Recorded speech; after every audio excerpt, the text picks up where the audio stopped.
Hello दोस्तों, हम सभी के जीवन में कभी न कभी यह सवाल तो जरूर उठता है कि हमारे इस मानव जीवन का जो हमें जीवन मिला है, आखिर इसका मतलब क्या है, इसका अर्थ क्या है, जो हमें बनाने वाले ने हमारे से क्या चाहा, हमारा उद्देश्य क्या है जीवन का।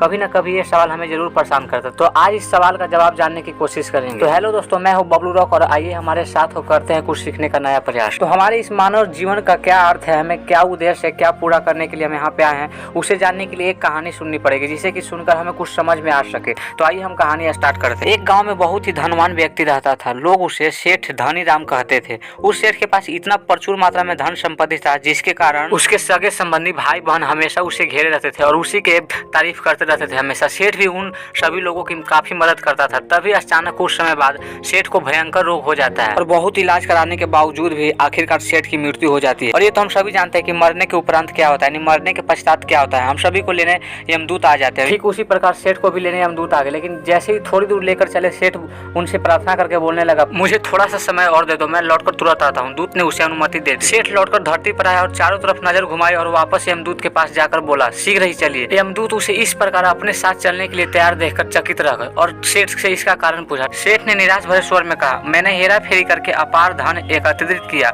लोगों को खूब खिलाया पिलाया और उनकी बहुत मदद भी की। सोचा कि वे मेरा साथ कभी नहीं छोड़ेंगे, लेकिन जब आज मैं इस दुनिया को सदा के लिए छोड़कर जा रहा हूँ, तो वे मेरे लिए दुखी होने के बजाय इस संपत्ति को बांटने की योजना बना रहे हैं। किसी को मेरे मर जाने का कोई अफसोस ही नहीं दिख रहा है मुझे। सेठ की बात सुनकर यमदूत बोले, इस संसार में प्राणी अकेला ही आता है और अकेला ही जाता है।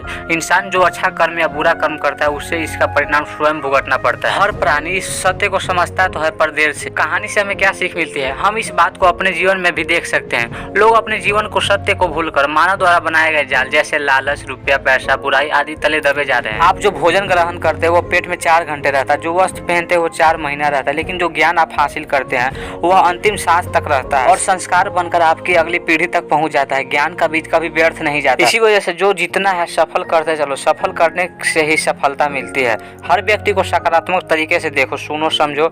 हम जितना ज्यादा पढ़ते हैं, सुनते हैं, समझते हैं, हम अपनी कमियों का उतना ही ज्यादा एहसास होता है और इसी कमी को दूर करके हम सफलता की मंजिल तक जा सकते हैं और अपने कदम को बढ़ाते चले, आपकी सफलता निश्चित ही मिलेगी।